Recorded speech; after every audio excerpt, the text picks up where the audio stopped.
Fantasy Rap with Austin and Ozzy. Oh, I just love those boys.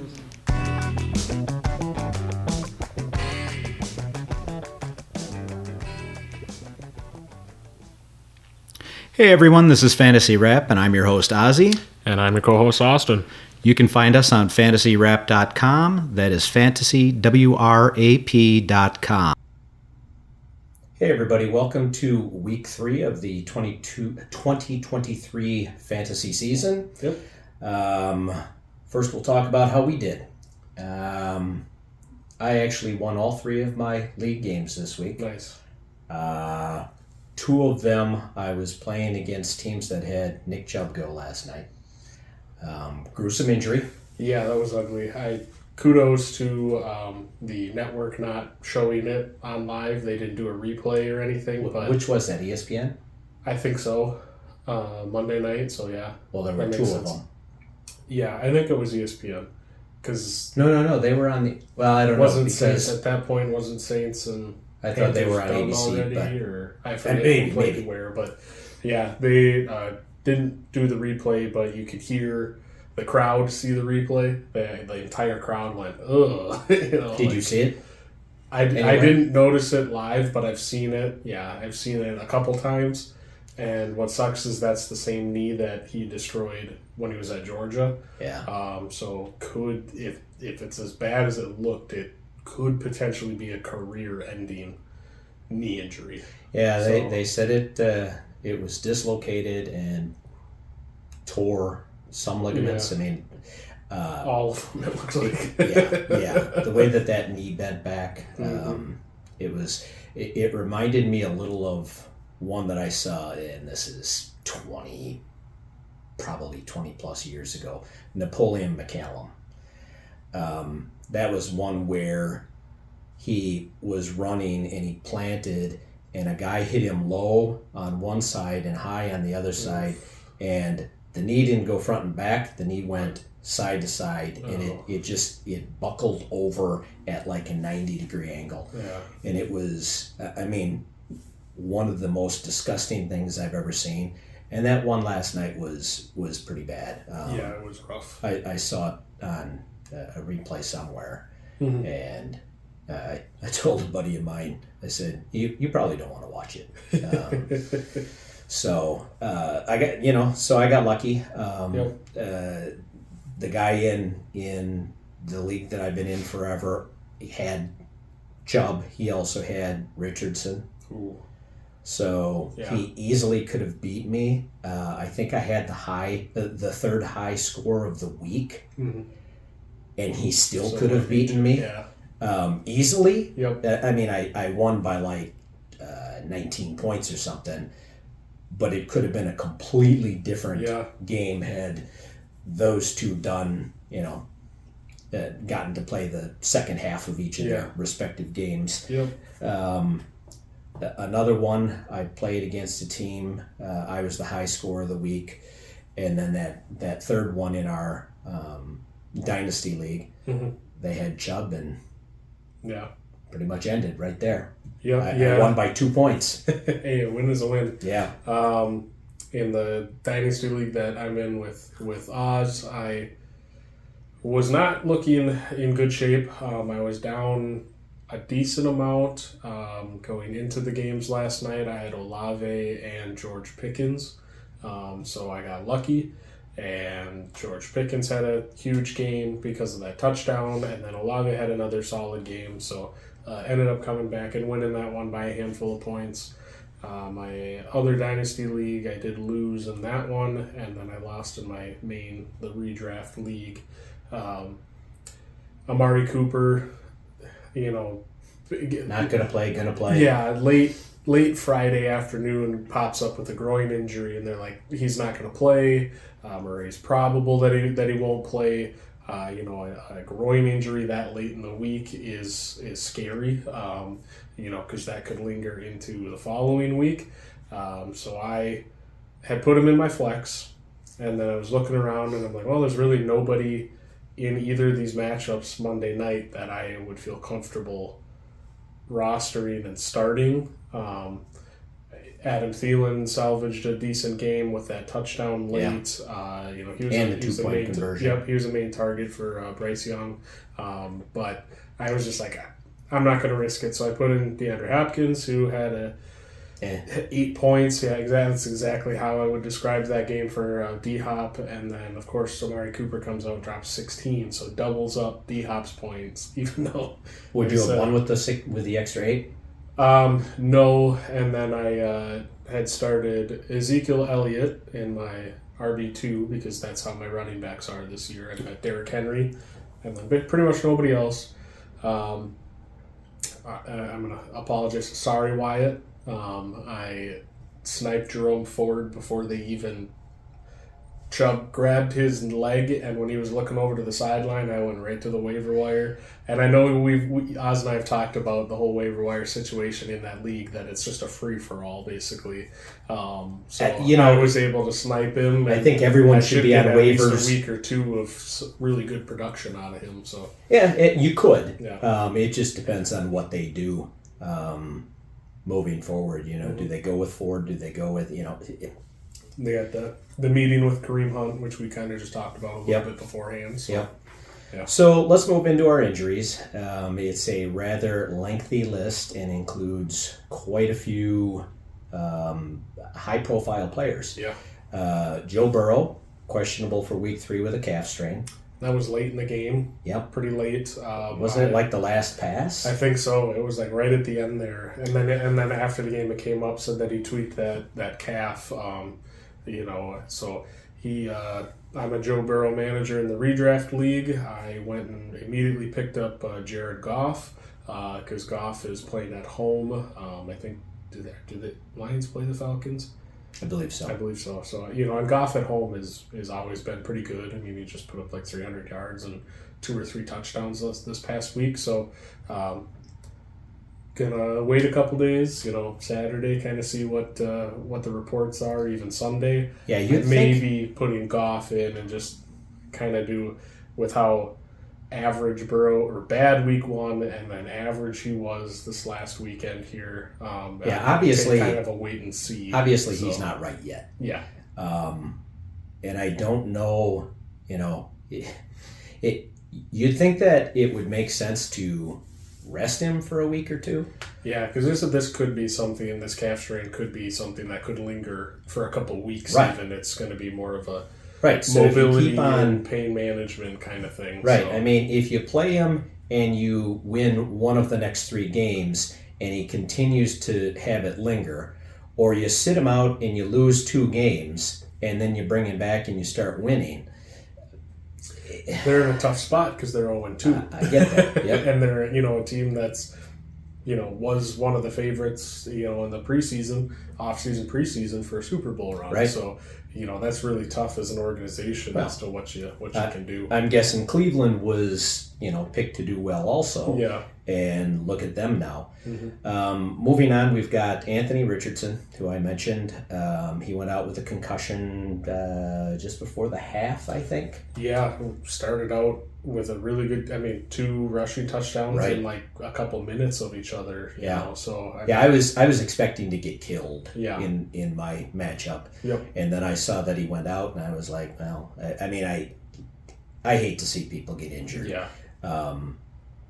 Especially, and we'll get to one later that shouldn't have been injured, but he's probably doubtful for this week. Yep. He's in concussion protocol. Yep. Nick Chubb out for the year with that massive knee injury. Yep. So I believe he was already placed on IR. So if it's a redraft league, you might as well drop him. Yep. He's not going to do you any good. We talked a little bit about Jerome Ford. Yep. Rumors that they have a meeting with Kareem Hunt. Rumor has it that they're interested in possibly trading for Akers. Cam Akers, correct. It only time will tell. Other than the big run and maybe 1 or 2 other runs, I wasn't overly impressed with Jerome Ford. Oh, see, I was the other way. I thought he looked really good. See, I thought he was all right getting Yeah. 2 or 3 yards per carry, and then he breaks off the 60 whatever, which Yeah. I don't quite understand why it wasn't a touchdown. Yeah, I missed that play. I wasn't paying attention at that Yeah, point. But he had a hand down. Yep. He dove forward. The ball touched the ground. He still hadn't gone down, Okay. and the ball slid in with him into the end zone, at which point his elbow went down. To me, that's a touchdown, but I doubt anyone was playing him, Yeah. so it really doesn't matter that much, Yeah. but it's still, I didn't understand the call. Yeah. Next up is Saquon Barkley, ankle sprain. I've heard out as much as 3 weeks. I've also heard that he's not yet been noted as out for Thursday night's game. Yeah, I highly doubt. I would be shocked if he played Thursday night. Like I said, watching the replay of that one too, he got spun all the way around. And, Yeah, but it's not high ankle. It's Yeah. just, supposedly it's just an ankle sprain. Yeah, which I think Depending did he have an upon MRI today, I think, He or must have. yesterday, or he was getting an MRI to confirm if it was like a regular one or a high ankle. So, but I haven't heard anything either way. yeah, So and I just read a report that said that he's not ruled out yet. He wants to play. interesting. Yeah. So we'll have to see how bad it really is. Yep. Um, That's kind of they're playing San Fran, right? yeah, That's got kind of a brutal matchup too. Even if he's out there, with a bum ankle, that's going to be a tough matchup. That's a agreed. tough matchup if you picked up Matt Breida, as the backup in case he is out for a couple weeks. Which, like I said, going Thursday night against San Fran, I couldn't see the coaching staff wanting to do that. But even if Saquon does, so I mean, they've got the third run defense so far this year. So. yeah. If you are really hard up, you could pick up Matt Breida. Yep. I don't know what he'll get you. David Montgomery, quad injury, likely out for week 3. Probably going to be questionable for week 4. Yeah. Thoughts? Yeah. Montgomery came out like right away and said this could be like a multi-week thing, 2-3 weeks, and then on the I think it was Dan Campbell or somebody in the coaching staff came out and said that he's day to day. But Montgomery was the one who was like, this is probably going to be a a multi-week kind of Yeah. thing. So I mean, I've strained quads before, and running is extremely difficult. Yep. So Yeah. I get where he's coming from. You can pick up Jahmyr Gibbs, who didn't look that good this past week. you're gonna pick him up off the waivers. Well, Trade for him? depending upon how, Yeah. depending upon what type of league you're in. I mean, like we've said, in our league, the 16-teamer, you said think about picking up Kareem Hunt. Yeah. Kareem Hunt is actually on a roster. I'm rostering Kareem Hunt in our redraft just for this occasion. Yeah. So you drafted him? No, That's but what I mean. picked him up after week He one. was drafted. Oh yeah, that's a little. We crazy. draft because we expect that people are going to get injured. Yep. And if you've got 16 teams all having 4 running backs, well, not only do you have all of the starters, you have all of the backups, and Yeah. some people go, well, I'm going to take a flyer on this guy. Yeah. And it's a good thing that he did, and I also believe it's the one who owned Nick Chubb. Yeah. So Smart. yeah, Yeah. it'll end up okay for him if they sign Kareem Hunt. Yep. Next one was Salvin Ahmed. Groin injury, going to be questionable for week 3. I didn't see the play that it happened on. I was watching the game, but he's a second stringer, so Yeah. Mostert had a really good game. It looked good, but we know Mostert's injury history. Dude Yeah. can't stay healthy. He's a little kind of fragile. Devon A-Chain was getting a little involved, so he A little could bit. be, somebody, if you are lucky enough to be well off with running backs, if you need kind of a flyer or wait and see kind of guy, on your bench. He'd be a guy if he's available, which he could be, that you just throw on the end of your bench. And like I said, obviously Jeff Wilson's on PUP or IR or whichever, so he's still out maybe a couple more weeks. And then, like I said, Mostert, you never know with that guy. He can be the best running back, and then one little tweak, and then he's out. So, Yep. yeah. Next up was Jamal Williams, hamstring issue, unknown how long, if he'll miss time. If he misses this week, then Kamara's back next week. So Yeah. Yep. So I mean, Kamara coming back. They got Kendra Miller, who they drafted. He's a 3rd round draft pick, I believe. Had a little bit of hype coming in. He's another guy that I would keep an eye on. I mean, I drafted him in both dynasty leagues because I think the Saints look at Kendra Miller as the future. Yeah. Because I mean, Kamara's got maybe 2 years left. Right. So it'll be interesting to see when Kamara comes back, if they try and get back to like the Kamara Mark Ingram kind of, where Kamara is the superstar stud and Ingram is a really good complement who has a lot of fantasy relevance, even some big blow up games. So if Kendra Miller can come out, if he's healthy this week and comes out and does good, I think he's got some value going forward. Tony Jones Jr. or whatever his name is, he's not a good running back. I mean, he had the 2 touchdowns, but and not impressed with. There's a reason that Taysom Hill got quite a few carries too once Jamal Williams. I'm surprised though that Taysom Hill didn't get the carry at like the 1 yard. He came in, he was quarterback from the 6 or the 7, ran it down to the 1, and then they brought Tony Jones Jr. in instead of giving it to the human pile driver. I mean,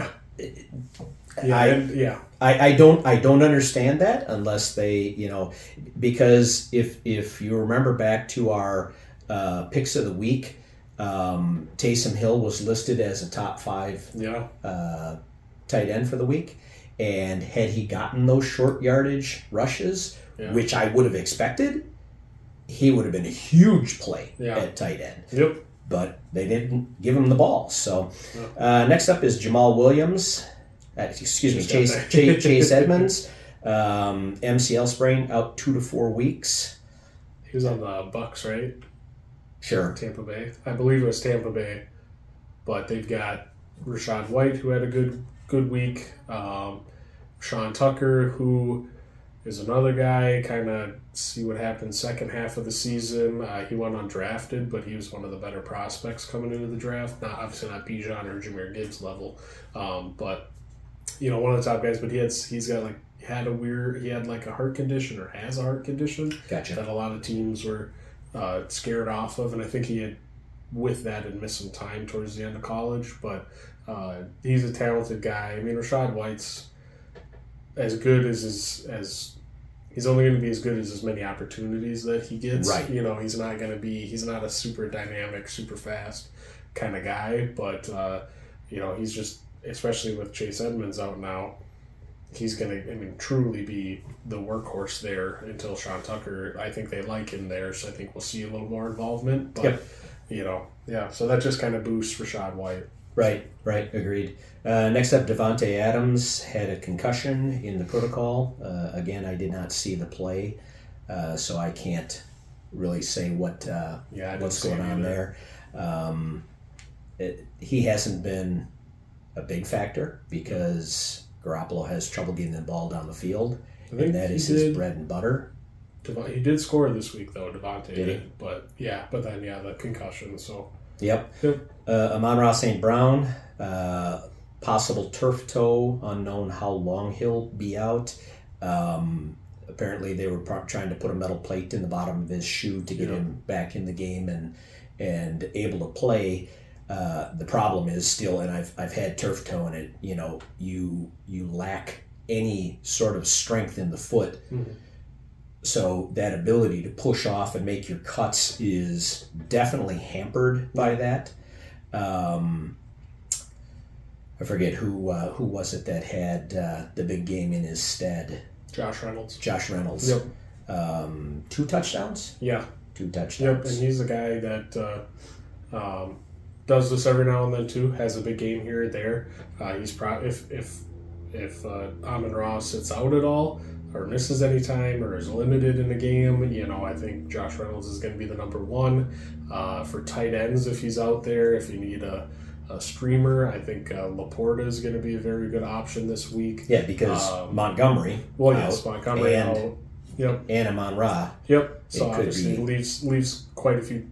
Well, obviously Amon-Ra, leaves a lot of targets open if he misses time. Right. Another Lion to watch would be is it Craig Reynolds, another Reynolds. Their running back. I think he's the third string, came in and was immediately in the David Montgomery role. So could be somebody to pick up if you need a stash for a week or however long Montgomery's out. I think he's going to figure in because I don't think they're quite ready to give Jahmyr Gibbs 30 touches a game yet. So, no. I mean, you got to remember that being a rookie, a lot of these guys, I mean, they play 12, 13 games. They're not used to a 17-game plus playoff season. Yeah. Plus preseason. Yeah. So, that's a lot of football to work your way up to. So you're right. I mean, you start busting out 30 touches, and that's that'll wear you out quickly. Yep.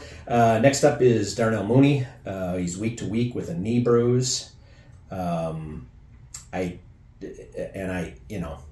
Best friend is from Illinois, from the Chicago area, and he said to me, I realized that we do not have our franchise quarterback, which is really, really sad because even being a Packer fan, my best friend is a Bears fan. I wish that it's hard for a Bears fan especially, but some of the fans sit there and they go, well, you guys have had back-to-back Hall of Fame quarterbacks, and we have. I mean, we are the current fan of Packers is very spoiled. I, however, am not spoiled because, it's been great, but I lived through the 70s and 80s. Yep. I know how bad it can be. And so I understand how bad, the Bears fans must feel if Fields is truly not the answer. So, losing Darnell Mooney for, a week or two, does it impact much? I don't know. I don't see them doing that well. Yeah, Fields almost looks like he's regressed as a passer, which is hard to believe because he, wasn't that good last season. Right. It seems like he's either thinking too much or he's not trusting his instincts. I mean, the big clip that I've seen going around is the one where I don't remember the player, but a receiver was in the seam. I mean, just ran straight forward, was wide open. And Fields either didn't make it through his progression in time or didn't see him or what happened, but the pocket collapsed and he ended up taking a sack on it when he had a wide open touchdown. He's just, he's throwing fastballs at guys' feet. Yeah, and last week when he thought he could outrun Van Ness. Yeah. And Van Ness caught him, throw the ball away. Mm-hmm. If the guy gets that close, throw the ball away. Yeah. Don't take a sack. And he's taken too many sacks. He's not making his reads. So, the loss of a Darnell Mooney, I don't think, I don't know how many of you guys actually have Mooney on your roster. I personally would not have many Bears on my roster at this point. Next up, we have OBJ. He's week to week with an ankle sprain. I did hear that OBJ has said that he'll be good to go. So, okay, we'll see. I mean, OBJ hasn't. I think he's worried with his injury history and missing any time because he's getting old and he's missed quite a few. Like a year and a half or a year or whatever. Right, with the knee. With the knee. So I think he's going to try and push through it. If he does sit, for me, I would enjoy it because that just gives a boost again to Mark Andrews, who's getting healthier and healthier.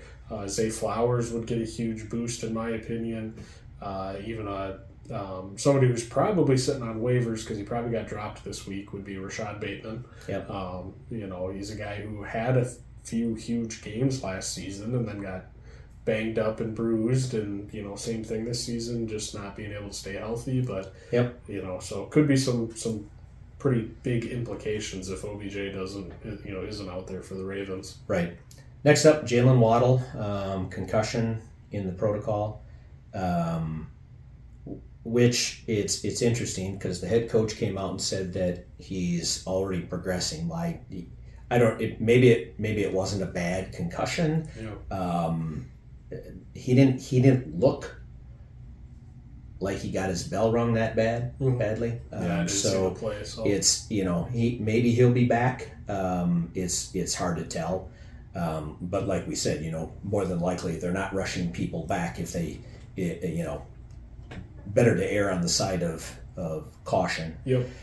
Next up, DK Metcalf. He left for a little while with ribs, came back in, so he's likely to play. Yep. Shouldn't be out at all. Brandon Ayuk injured his left shoulder.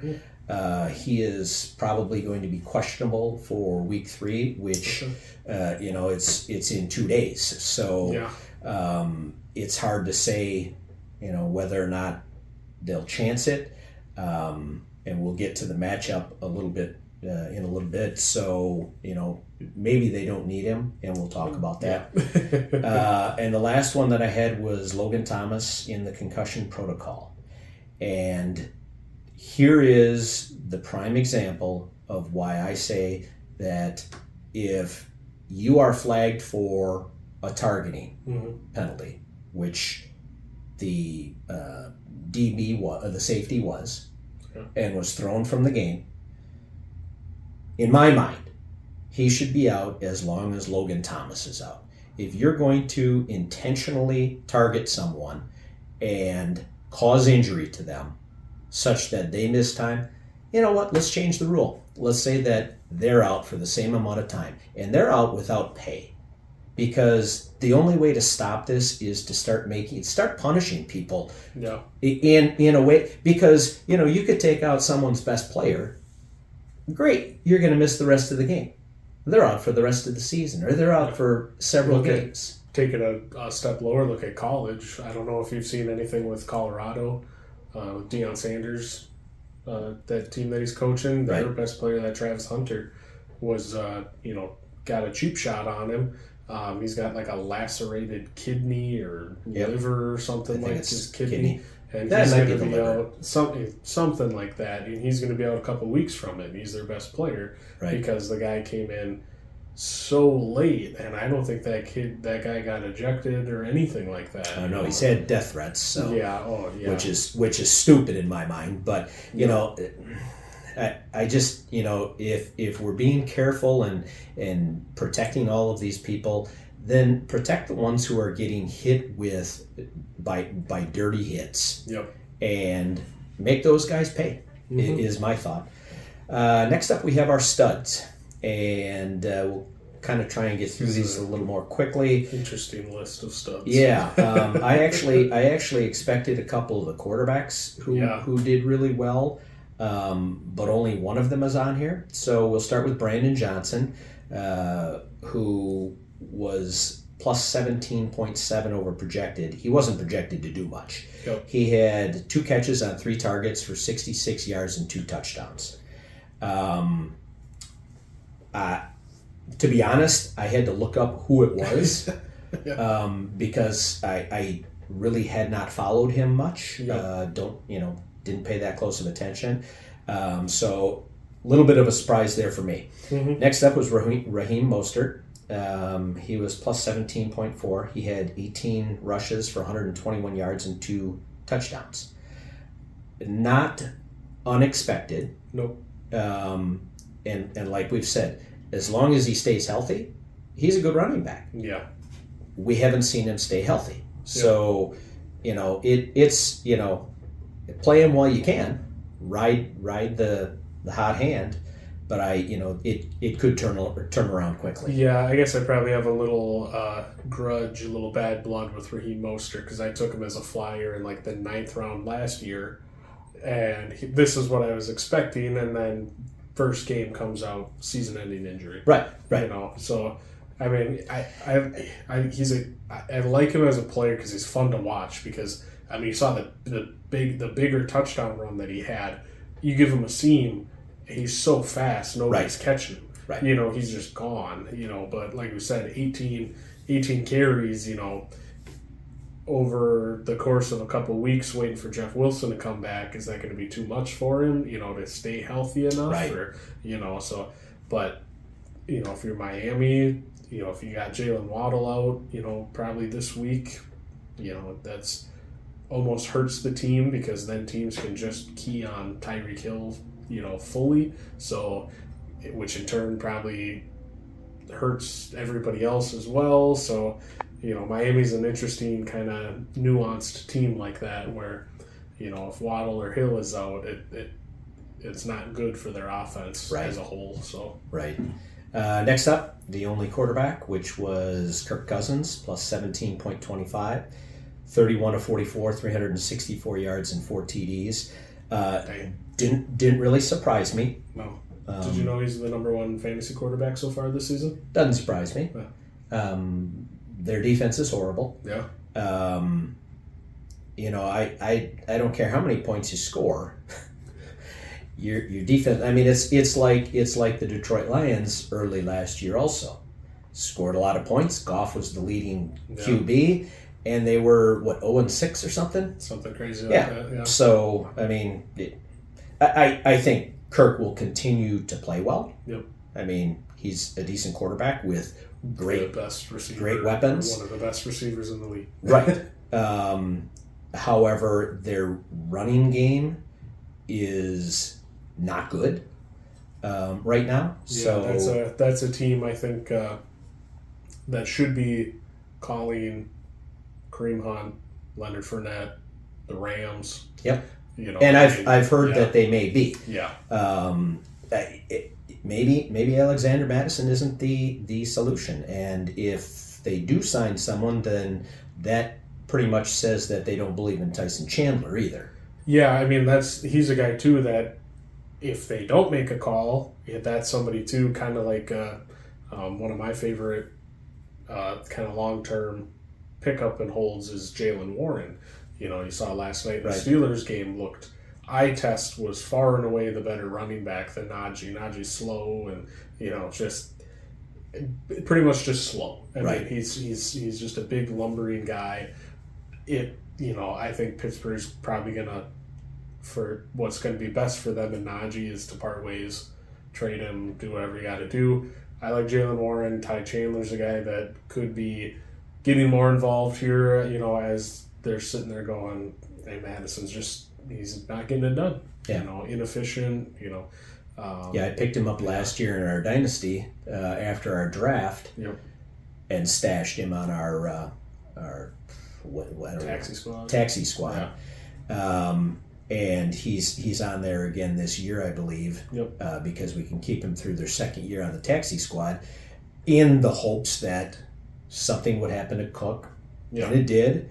And I feel like that's as the true lead, Madison just isn't quite it. Right. But for whatever reason, he's just one of those guys that, Cook goes out or is a little banged up and they lean on him. And he looked good. He's better with fewer touches, which is kind of weird. So, Yeah. So maybe Tyson Chandler turns into the cowbell, the cowback?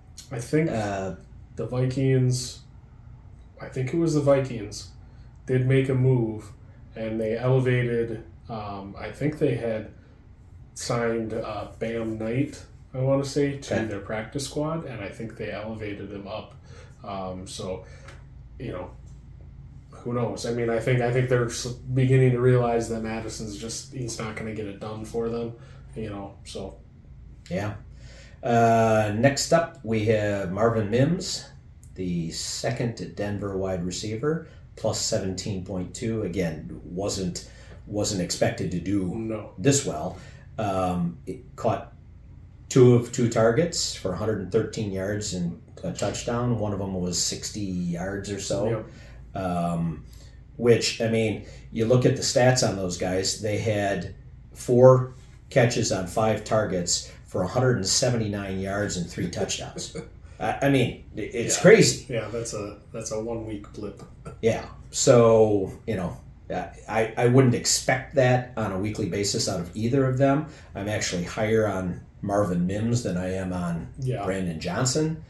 But until they show out on a weekly basis, I wouldn't be, doing and I didn't play Marvin. I actually picked him up last week because I thought he might, be decent. If he continues to do this, he'll get some playing time on my team.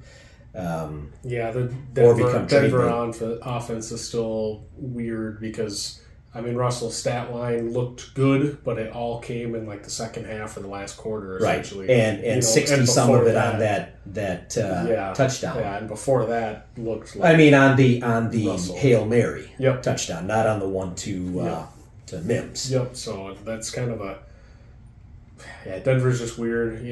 P. Ryan's been bad with them.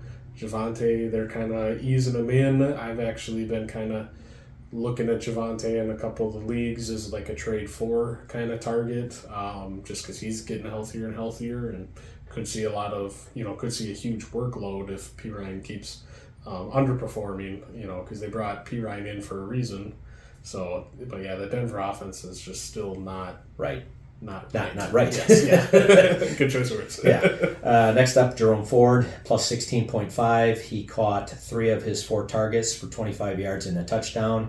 Ran 16 times for 106 yards, including the 60-some yarder. Yep. So you take out that 60 yarder, he was 15 for 40 yards. Yeah. Oh, that. Not even 3 yards. Not even 3 yards a carry. That's why I was saying he was not. He was not impressing me. Yep. Now, say what everyone will say, well, that's what makes a back good. Yep. I agree, but until that point, and even mostly after that, he didn't look like the type of running back that, I would rather have a guy that's going to get 4.5, 5 yards a carry, and his variance is going to be anywhere from 1 yard to 8 yards. And get 4.5 to 5, then a guy who gets a variance between 1 and 60 some yards, and he's getting 10 yards or 8 yards a carry, 7 yards a carry. Yeah, what's nice though about Jerome Ford is, if they bring Kareem Hunt back or they trade for Cam Akers, I think he'll still be plenty involved, but it'd be more of a timeshare, so he could be a long-term, solution. Like I said, for me, I have Derrick Henry. I might have to go out and trade, I don't want to, but like a Mike Evans to get, another top-tier running back. Right. At least this week, Stefanski's come out and said that he's going to be the guy this week. He's going to be the featured back. You have Pierre Strong, who came, they came over from New England, had the cleanup duty on that touchdown where, it was that weird, decision or whatever rules that put him down at the 1 yard line or whatever.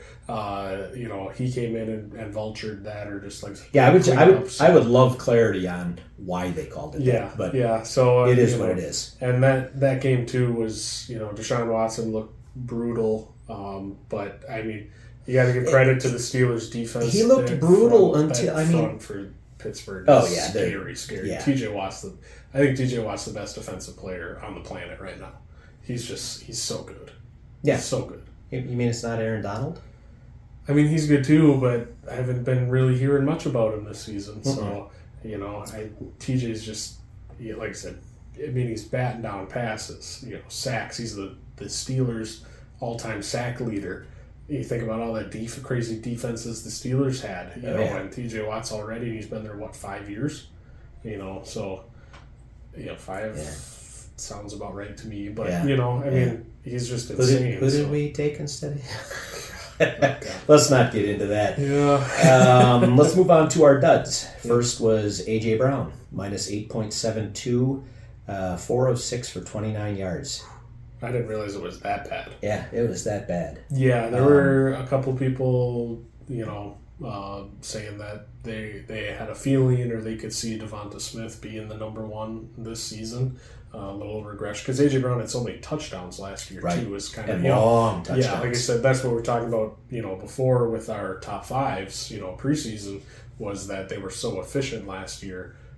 With their, like I said, the long touchdowns and Right. so you get those extra points for those 40+ yarders and all that. But yeah, there was a little going, a little back and forth between him and Jalen Hurts. You could tell A.J. Brown was frustrated with his lack of involvement because that was a game that they were, was still fairly close, Right. for most of it. And then for him to only have 6 targets and 29 yards. Yeah, the 29 yard. I mean, 6 targets. I could live with 6 targets if if you sprinkle in a couple of long balls. Yeah. 29 yards on 4 catches is horrible Yep. for an A.J. Brown. Yeah. So they're not. Was this the Thursday night game. against yeah. So I mean, you had, I think the Eagles just realized, well, shoot, let's just hand the ball off to DeAndre Swift Yeah. 20 times because Yeah. he's ripping off 6 yards a carry. Minnesota's can't run stop defense it. is horrible. So I mean, you think about that Green was, Bay's run defense. Yeah. Minnesota is horrible Yeah. against the run. Yep. Next up, we have Jamar Chase, minus 8.67, 5 of 8 for 31 yards. I mean, similar type of thing. 5 catches for 31 yards, 6 yards a catch. Yeah. That's it. I mean, That is not his MO either. no. Yeah. And Joe Burrow has looked, like we said, Yeah. horrible. Probably because he didn't get much work in the preseason. Yep. I don't know if that's going to change anytime soon. I mean, obviously, they'll start adjusting those projections Yep. on a weekly basis based on an injured quarterback and how they've been playing.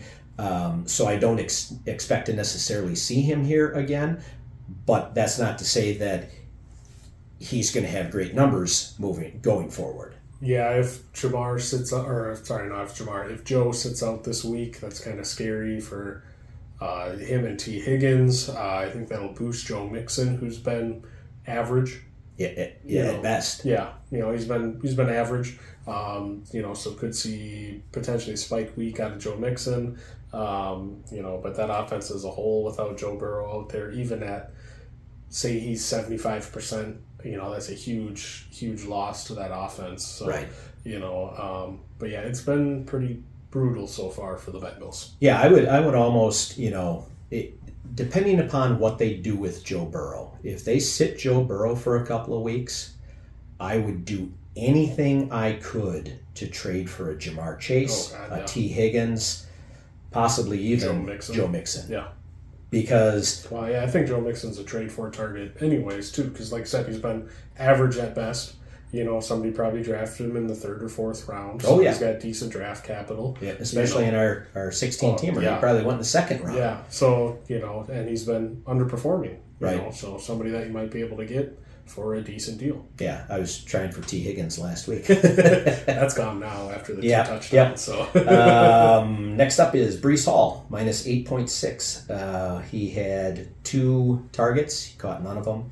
Had 4 rushes for 9 yards. To make matters worse, the next one is Dalvin Cook, minus 7.7. Caught his only target for 5 yards and rushed 4 times for 7 yards. So they rushed 8 times for 16 yards and had 1 catch. I mean, they had 21 yards between the 2 of them.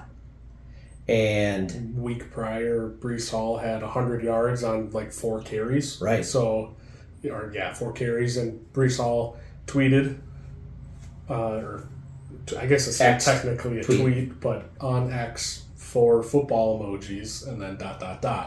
I think it's been deleted, but that's him saying, you gave me the ball what 4 the flipping times. fudge. Yeah, it's Dallas has an excellent. Well, that's defense. the thing. They were getting spanked, and Yeah. the only person who had a decent day from the Jets was Garrett Wilson with that touchdown. So Right. that's one of you just got to chalk that up to the matchup, I think. Yeah. Well, Well, It's the 4 first- carries is concerning. Yes. Well, right, because I think Zach Wilson had more carries and more yards Yeah. than either Brees Hall or Dalvin Cook, Yep. which says a lot also. But, if you're getting, moved out of the pocket and you have to run for your life. I mean, he was running for his life. He does not look good. I read somewhere where they're projecting that the Jets will now be 4th in that division, which does not surprise me. Nope. You lose a top quarterback, and that'll happen. There's a chance this could get really bad for the Jets. Yep. I mean, Sauce Gardner deleted his Twitter or his X account after the game. Guys are, like I said, Brees Hall tweeting. They're unhappy. I mean, everybody associated in any way with the Jets organization knows that Zach Wilson's not the guy. Right. So they got to figure something out. I've heard some mutterings about trying to move heaven and earth and going after Kirk Cousins. I've heard the same thing. Yeah, but I don't know how they do it. I'd have to look at the numbers and stuff. But Oh yeah, I don't think they've got enough money available. No, especially right now because he can go. I don't know how he's standing in stats for like real life NFL, but you'd be like, well, I'm the number 1 fantasy quarterback, so where's my money? I mean, it would be great for them if they wanted to try and win the Super Bowl. Yep. Their window is small. Yeah. And without Rodgers, they lost a year then. Rodgers wants to come back. Rodgers wants to come back and play in the playoffs. I hate to tell you, Aaron, you're probably not going to be playing because you're probably not going to be in the playoffs. Yeah.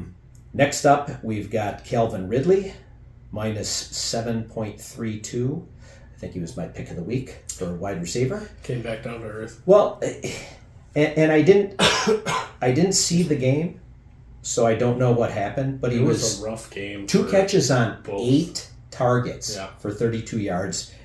And I don't know, did he drop balls? Were they poorly thrown? Yeah, it was a rough game. It was, you think, especially with Casey and Jacksonville, you're like, okay, this could be, 80 combined points easy, Right. for the game. So, you're expecting points galore, and it was both teams. I mean, Kansas City's offense is not looking good. No. Jackson. I think Trevor Lawrence struggled a little bit, even though Lawrence was he threw like 3 touchdowns, but they were one foot toe taps. Right. Where in college it would have stood, but NFL it doesn't. So he was that close to having a huge game. Zay Jones goosed. He was kind of in and out, I think, for a little bit, and then Christian Kirk had like 14 targets, which was Right. He did horrible in week 1, so Right. it's just kind of a weird kind of scenario. ETN was in and out of the game with cramps, so it was just an odd, weird game for both offenses. So, I mean, you saw what Ridley can do week 1, and so I'd be surprised if we ever see him in the duds again. Right. Right. Agreed. Let's move on to our Thursday Night Football outlook. It's the Giants at the Niners. The Giants are the 8th ranked rushing offense. Excuse me, they're the 13th ranked rushing offense and the 19th passing offense. And they're going against the 3rd rushing defense and the 24th passing offense or defense. I would say that from that perspective, you're going to see them need to pass. They're not going to run, especially if Saquon's out. Yep. So you look at, I give Breida a down tick. I give Jones, Waller, Slayton, and Campbell all kind of Yeah, there's a small chance. I mean, you saw the Rams play the Niners real tough this week, but that's because Puka Nacua had 20 targets, which is insane. and set a record for most receptions over the Yeah. first 2 games as a rookie. Yep, yeah. So, obviously the Giants don't have a Puka Nakua on the team, so they're kind of screwed. They don't have a receiver. I mean, Yeah, Waller Darren becomes Waller, again a huge target. yeah. If they can somehow, I just have this weird feeling that it's going to be one of those Daniel Jones like random 100-yard rushing games Yep. with like a rushing touchdown. Yep. Because he's going to get flushed out, or they're just going to design, especially if Barkley sits, because they're going to design runs for him and stuff. Yeah, So 4 wide and yeah. get him some open space. Yep. So and- I just have this weird feeling that it could be one of those. It's either going to be that, or it's going to be the absolute floor of Daniel Jones, which is like 6 fantasy points. Yeah, and I'm sitting here with so let's go to the other side. The Niners' offense is 3rd rushing Yep. and 21st passing, and they're going against the 26th run defense and the 9th pass defense. So obviously, this looks like a huge week For CMC. for CMC. Oh, yeah. And I've got CMC in all 3 of my leagues. My problem is I've got Purdy and Daniel Jones in the same league, and I'm going to have to decide who to play. And I'm probably going Daniel Jones, but I'm not sure yet. Yeah. I mean, in one you've tough. got the best running back in football going against one of the worst defenses. Why would you possibly run? Yeah. I mean, pass. Yeah. So why would you throw Purdy in? And on the other side, it's you've got a better chance to pass. You have no run options unless Barkley plays Yeah. or Breida can do something or Daniel Jones Yeah. becomes the running back. Yep. So I'm kind of so I marked Purdy as a down tick. Yeah. McCaffrey is a huge uptick. If he doesn't end up as the number 1 running back this week, Yeah, I mean, That'd be- in a non-PPR, I think they were saying that he could score as many as 18, 19 points, and that's Yeah. what they're projecting. yeah. So you're probably looking at 80 yards and 2 touchdowns ish type game. Yeah. I wouldn't be surprised if in a PPR he's projected at like 23, 24 Yeah. points. Yeah. Yeah. And then I've got Debo, Ayuk, and Kittle kind of as a they could all do okay compared to projections. Yeah. I'm not, I don't know what they're going to do for their projections. So Yeah, and then like we talked about, Ayuk popped up on the injury report with that shoulder. Right. This could be a game where the 49ers go, we don't need you this week, bud. exactly, exactly. Take a week off, rest up. Which is hard to tell a player that, especially if he feels like he could go. But the Niners are a team, my pick, honestly, for the NFC to go to the Super Bowl. Never Dallas, probably. Well, yeah. Not a Dallas fan, never have been. But, So, that's something you go, well, you look at the matchup, and especially if Saquon sits, you go, we probably should win this pretty handily. The Giants showed some fight. Granted, it was the Cardinals, but the Cardinals got up big, and Giants ended up coming back and winning it. But they sit Ayuk. I think probably the main benefactor is going to be Debo. Kittle kind of disappeared a little bit. Debo was getting some carries out of the backfield. Right. Like he's, did pre-McCaffrey, so, could be Shanahan trying to keep a little bit of workload, a little bit of miles off of McCaffrey this season. So I think Debo's probably, if Ayuk sits, is going to be in line for a pretty nice day as well. Yep, So. agreed. So we move on to our new segment, which is our loser of the week. I actually found 2 losers. Yep. One played Austin Eckler, even though he was out. Now, I call this one a loser because he had other people that he could have played in Eckler's stead Yep. and didn't. He still won his game and had the high score of the week in the league. So That's crazy. while being, shall we say, an idiot, he still came through and won his game quite handily. The other one was a game against me. Someone played Cam Akers, even though Akers was a scratch, and A that healthy person, scratch, yeah. healthy scratch, and that person lost big, to me, it wouldn't have made a difference in the game. But still, I say it week in and week out. Pay attention to your roster. I mean, unless you're in 20 leagues and can't keep track, you have to be aware of what your people are doing. Yeah, I mean, I'll take it. I'm not above taking a free win in fantasy. Oh, I yeah, don't care if they play 3 guys that are injured, it just doesn't feel as good. Right. You want to be, especially if it's a close friend or your rival, you want it to be your best roster versus his best or their best roster. And then you guys just duke it out that way instead of having Cam Akers, who I don't even think I would have played anyways if he was in there, because Kyron has been... Yeah, but he scored a touchdown, had 8.9 points last weekend. I mean, if you need someone... Well, yeah. And my problem is I drafted him with the last pick of the 4th round. Yeah, there's the thing, too. I think he went like the 5th round in our redraft league, too, for PPR. So he had 4... he was kind of that dead zone running back that... Right. This exact situation could have happened where he does poorly and he's getting traded, which you hope he's going to a plus situation. Yeah, I mean, personally, I'm hoping that he goes to Cleveland. Yeah. Because... Good offensive line. Right. Or possibly to Minnesota if they think that if they can turn him into their lead back. So, but... Yeah. I mean, I got him for trade bait and whatever, Yeah. because it's always a safety thing. Down the road, if you've got 4 running backs that are all starters, guess what? You can trade one and a so-so receiver and upgrade your receiver or your quarterback or whatever. Yep. And you had one?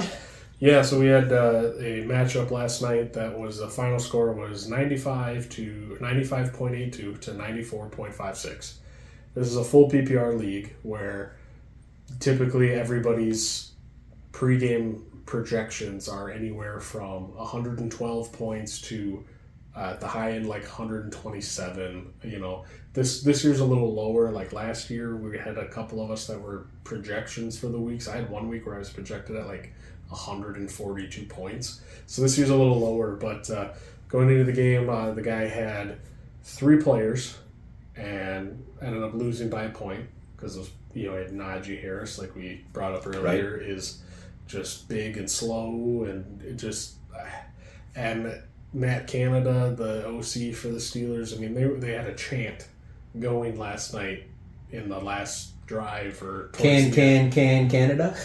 Pretty it was Fire Canada. They were chanting for him to lose his job because there's a couple plays. It's 3rd and 13, and they're trying to get the lead, which they ended up ultimately winning the game because their defense was otherworldly last night with the 2 defensive touchdowns. It's 3rd and 13, and he's trying to run a jet sweep. It's like, and that's like a lot of offensive coordinators. I sit there and watch these games, and it drives me nuts where it's 3rd and distance, and guess what? It's a draw play. Well, it's a draw. But that depends on... Statistically, sure, that might be your better play. But, when you're doing it in got to get this down, situations, and you run a draw... It's also field position, though. Late in the game, if you're only down by 3 points and, it's 3rd and 15, 3rd and 18, and you're standing at your 10...